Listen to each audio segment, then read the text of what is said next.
Well, is there anything? Go I ahead. just want to ask you a question. Big question in my Sure. mind is how has being a father changed you?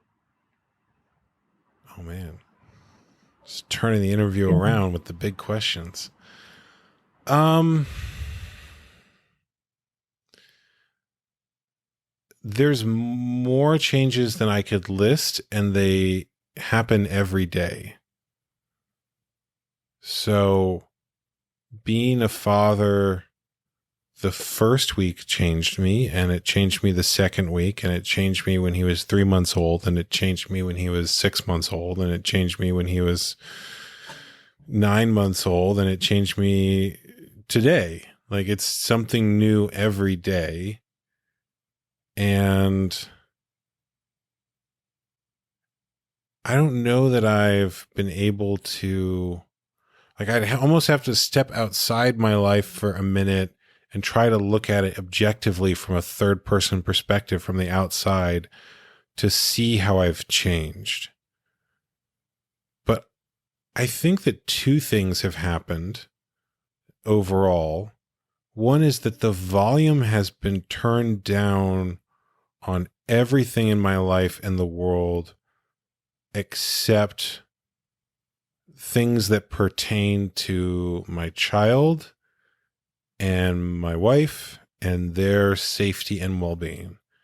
In other words, there were a lot of things that I used to be concerned about that I thought were a big deal that now I really don't care about. And there've been one or two moments where I was scared or worried about them, and those moments were really loud emotionally and in my own reality because they're really important, and they're so important that everything else seems less important.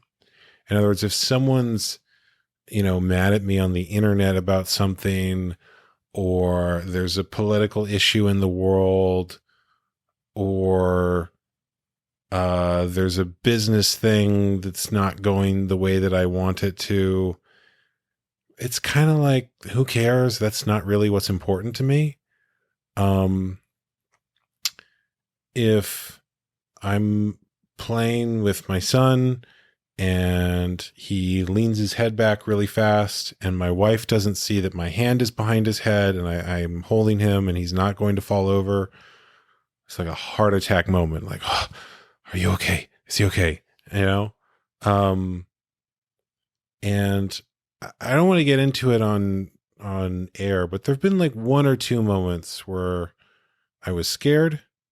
Um, and there was nothing to be scared about, but I didn't know at the time, right? It was just like, is this something I should worry about? I don't know. Um, and those moments were loud, but everything else is not a big deal. So there's a big relaxation around some things. And actually, the other way that things have changed is that, at least right now, I'm really focused on somatic things and my own stress, because I've noticed how anything going on with me translates to those around me. I'd say the other change is that in my 20s, my healing work and personal growth and all of those things were about me feeling good. And I'm glad I did a lot of that, because I would be a different father and husband if I hadn't. And doing all of that probably made their lives better. But now I'm seeing the impact of my emotional state and the feelings in my body on them, that they pick it up unconsciously.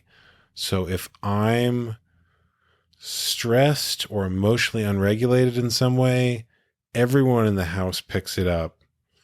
And if I go into a state of relaxation, if I can hold that state, will send it to everyone else in the house. In other words, there have been a few times where the baby wakes up in the middle of the night and my wife is stressed, and I just sit with her and I'm calm.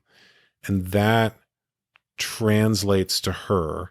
And she's thanked me for that later, because my calm, my holding space, helped her with her feelings. And she went from worrying about, oh my gosh, the baby's awake in the middle of the night. Am I ever going to get any sleep, to feeling calm and okay. I'd say those are the two biggest ones, is that the things I care about, are really focused, and the things that I do for my own healing and well-being no longer just impact me. They impact those things that I care about. Very interesting. I don't have that experience myself, so it's fascinating hearing you talk about the fact that this radiates out from you and affects the others.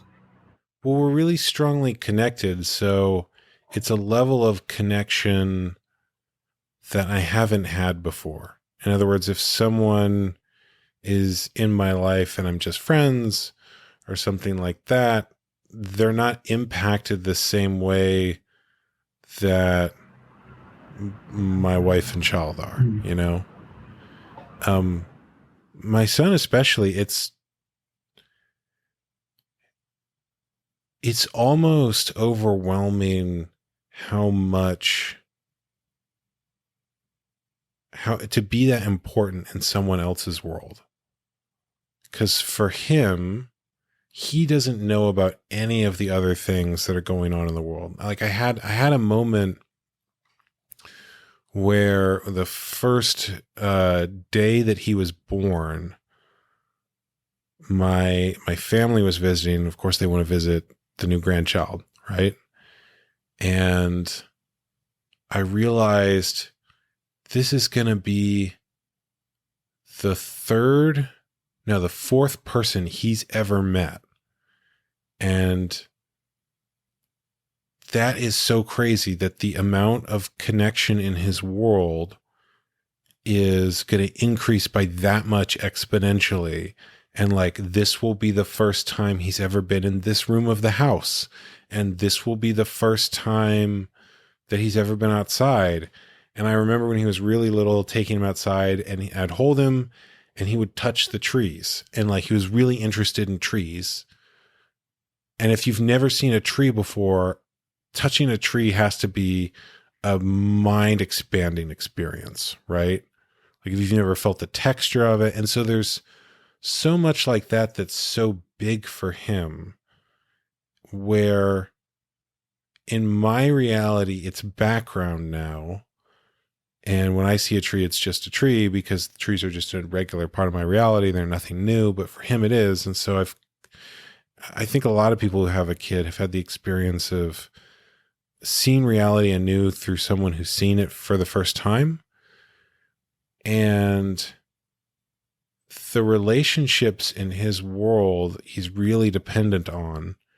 And so for me, I can do fine on my own. I can live on my own. I can take care of myself.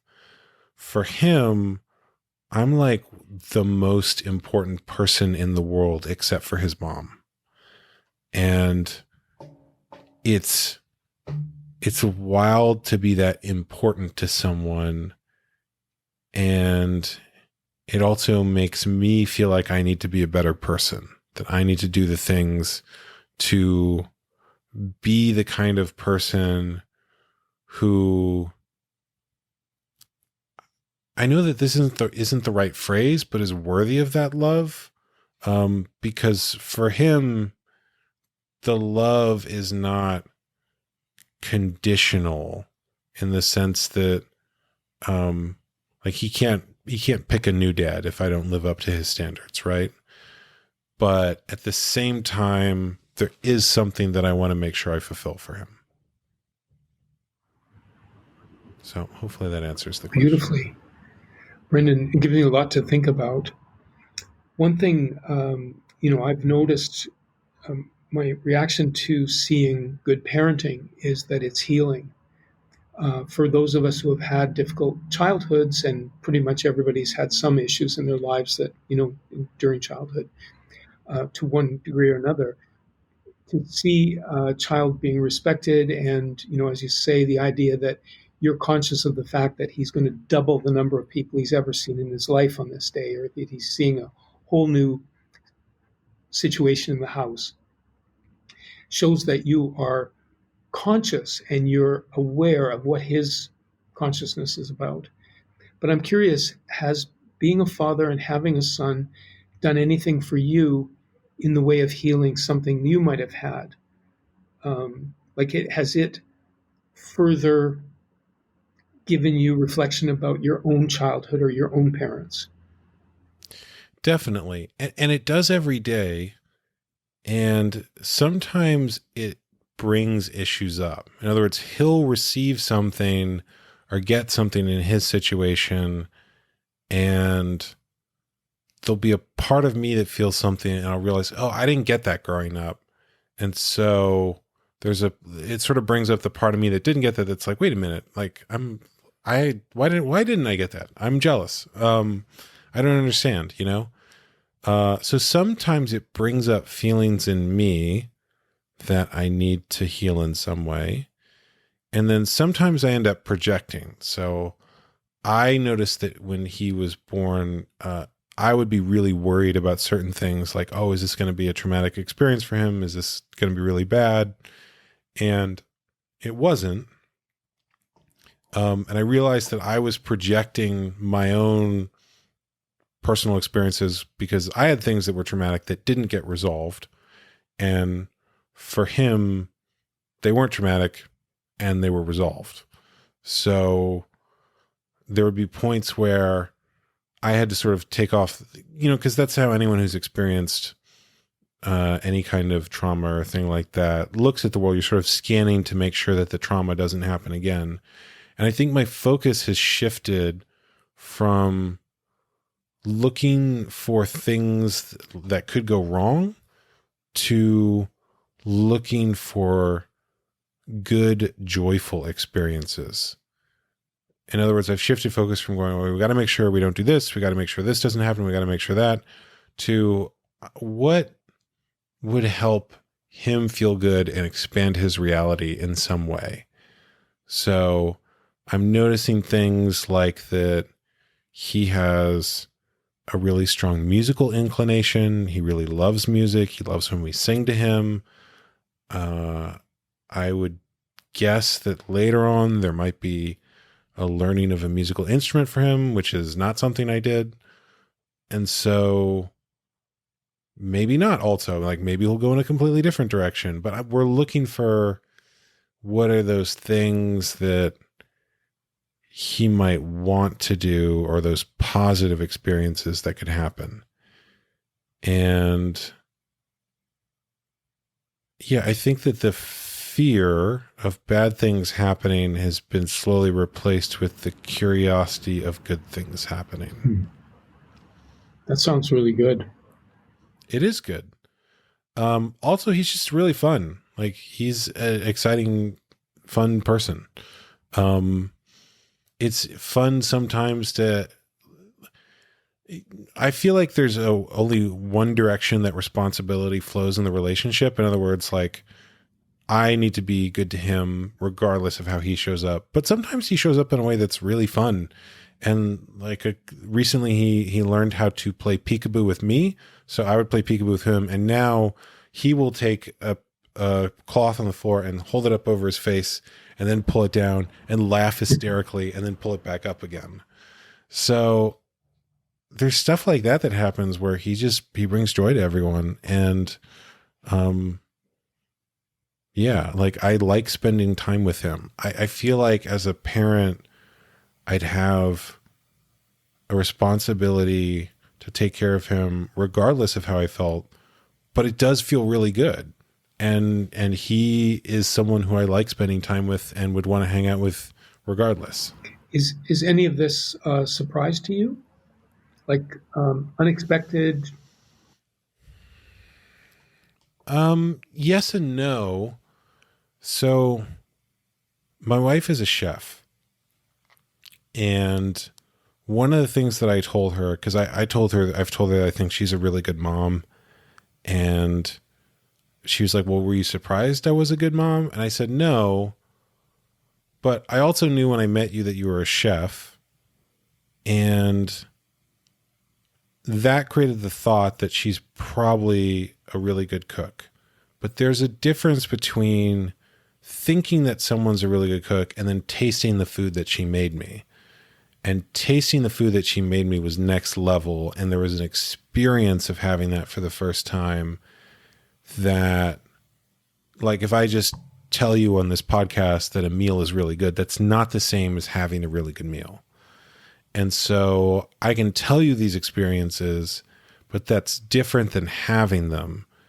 And having them was really transformative in a way that I couldn't feel or communicate just by talking about them.